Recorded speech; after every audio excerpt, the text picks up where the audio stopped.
Hey guys, welcome back. If you're new here, my name is Joanna. I just graduated from an accelerated nursing program and I recently passed the NCLEX 2 weeks ago. Today's video is going to be all about how I passed the NCLEX, what I did to prepare, and what exactly test day looks like. So let's get into it. So I'm going to start with my timeline and my experience with everything. So I believe I graduated December 17th and I scheduled my NCLEX for January 17th.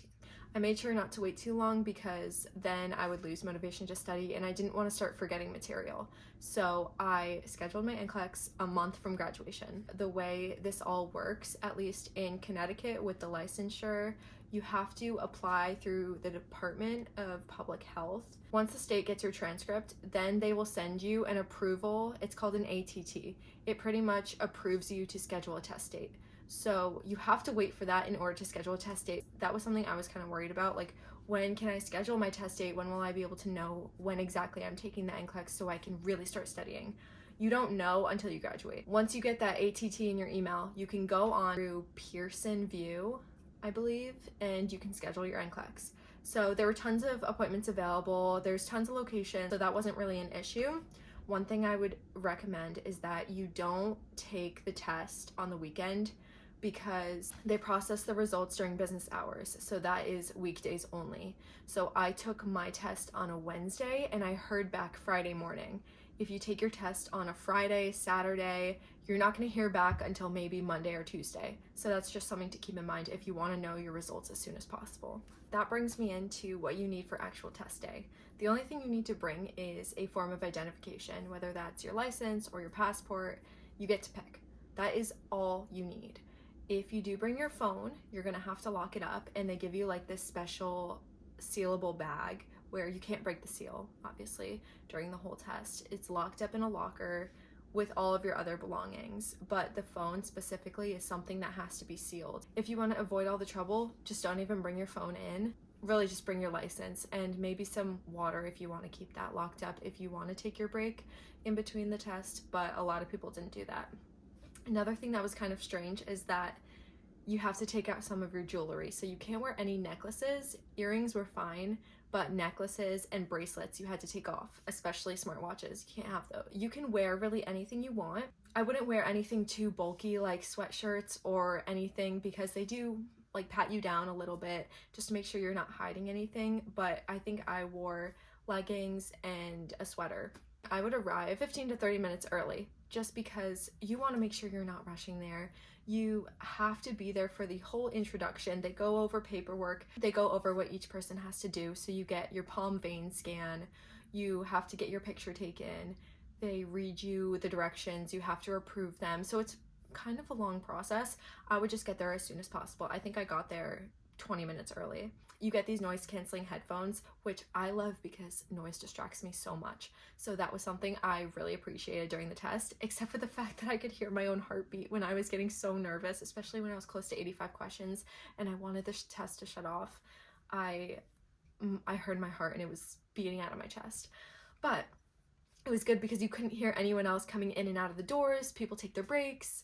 You get breaks at different times. So I would just say my biggest piece of advice is to arrive on time, if not early. I remember when I was taking my test, I chose not to take my break just because I wanted to keep going and I wanted to get to 85. So that's something you can do. If I were to do it again, I don't think I would have chosen the break either, just because I like to just go through the whole thing. I don't want to take a break and start thinking about all the other questions I could have answered differently. Just want to take it and be done with it. Now into what I actually did to pass in 85 questions. First thing I highly recommend, if you're gonna do one thing, just do this. Listen and take notes on the Mark K lectures. I'm going to include the link to his lectures in the description because that is what another girl on YouTube did for me, and that is the way I was able to access those lectures. Listen to the lectures, download them to your computer, download them to your iPad, listen to the lectures, and take handwritten notes. Handwritten notes are so important because I have mine right here still. There are like tons of pages of notes. But before the test, I wouldn't recommend this, but I was kind of crashing out before the test and I was getting so nervous that I pulled out my handwritten notes and I just started reviewing the pages of my Mark K lecture notes. I would just recommend you go through those. I kind of prolonged them because they're about 2 hours each. So I would do half lecture a day and take notes, but it would take me a really long time to get through everything and to follow his guided notes.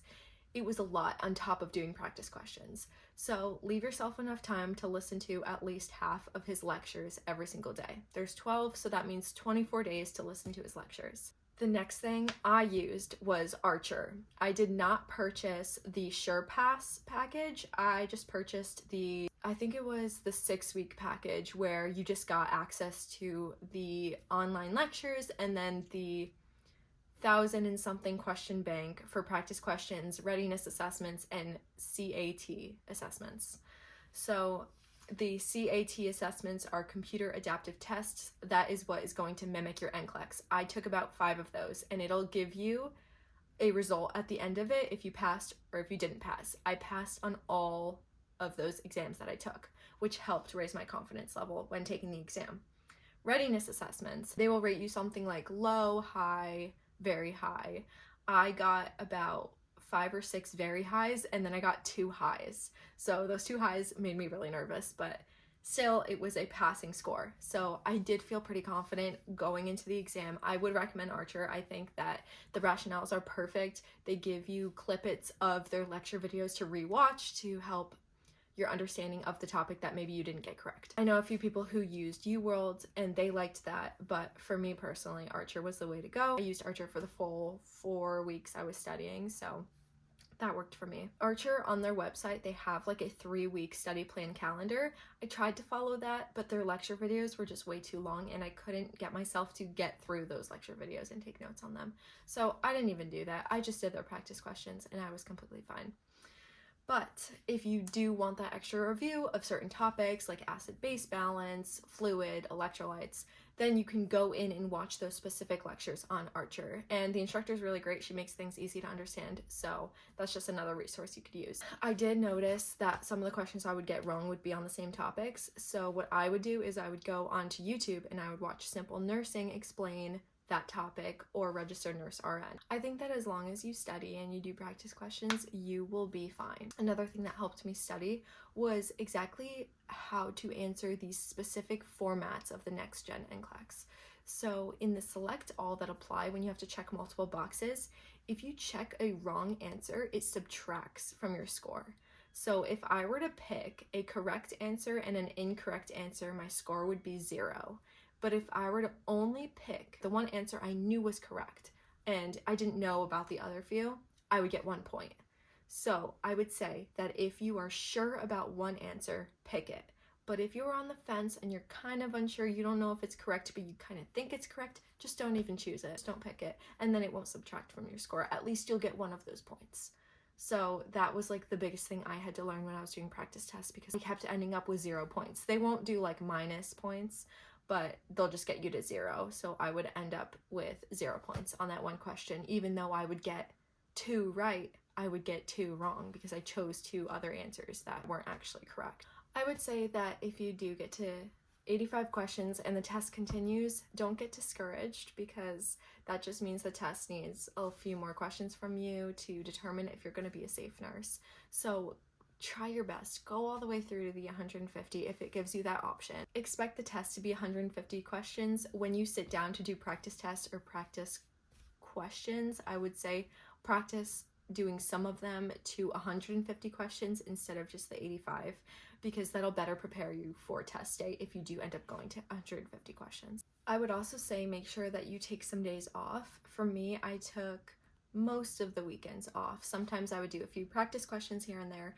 but strictly I would save my Saturdays and Sundays to do things I want, like go out, go with my friends, go out to dinner. So I would recommend that you guys do take breaks and don't just sit down at a desk and study all the way through. Something that helped motivate me to study was going to different coffee shops and getting a nice extra large coffee and a nice breakfast or lunch and sitting down and doing a practice test.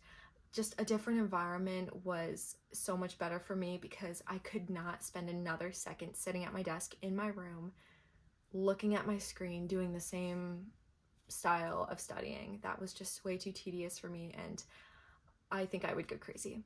But being in a new environment made it kind of fun. It made me look forward to studying. Another thing that helped me was studying with a friend. Not necessarily studying nursing with a friend, but just going to that coffee shop with one of my friends who had to work on something for job applications, internship applications, while I had my headphones in doing nursing stuff. That also just kept me accountable for staying the full day, because sometimes when I'm home I get distracted and I'll end up doing a load of laundry, making food. I end up taking a 3-hour break when I could have spent that time studying. So staying home wasn't the most ideal place to study most of the time. Obviously you're going to be nervous for the test, but looking back at it, I should not have been as stressed as I was.